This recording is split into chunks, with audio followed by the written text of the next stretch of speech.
હાય મિત્રો, જુઓ કુદરતની અમુક કળા બહુ જ વિશિષ્ટ હોય છે. કુદરતને કોઈ પહોંચી નથી શક્યું. આપણા ઘરડા લોકો બી કહીને કહે છે ને કે કુદરતના જોડે જે ચમત્કાર છે એ હજી સુધી કોઈ વ્યક્તિ જોડે અથવા તો આપણે મનુષ્ય જાતિ જોડે નથી. બરાબર, હું તમને આ એટલા માટે બતાવી રહ્યો છું કે જો આ લીંબુડીનું ઝાડ છે અમારે ત્યાં અહીં આગળ. એકચ્યુઅલી હું દર ચોમાસાની અંદર એક વૃક્ષ વાવું એવું જનરલી હું એક વૃક્ષ તો વાવતો જ હોઉં છું.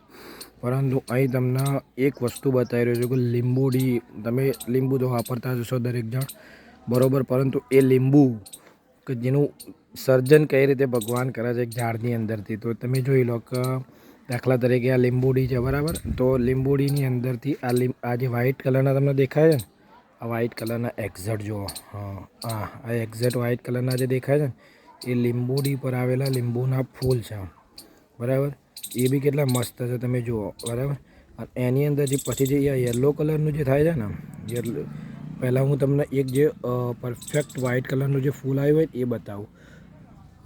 માની લો કે જો આ વ્હાઇટ કલરનું ફૂલ આવવાની શરૂઆત થઈ ગઈ છે, આ જે દેખાય ને તમને ગોળ ગોળ એ, બરાબર. એના પછી વ્હાઇટ કલરનું ફૂલ જે નિર્માણ પામે છે ને એ આવી રીતે થાય છે, આ બસ આવી રીતે.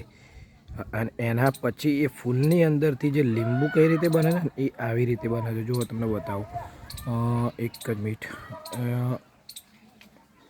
આ રહ્યું જુઓ, આ દેખાય ને, બસ આવી જ રીતે આ યલો કલરનું થયું અને એના નીચે જે ગ્રીન કલરનું થઈ રહ્યું છે ને એ લીંબુ છે, બરાબર.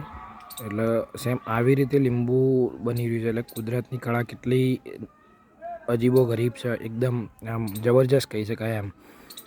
આવું બહુ એકદમ ડીપમાં જઈએ ને એટલે તમને આવું લાગે, બાકી બરાબર. બાકી આ બહુ જોરદાર વસ્તુ છે અને લીંબુના બહુ જ ફાયદા છે, અનેક ફાયદા છે, બરાબર.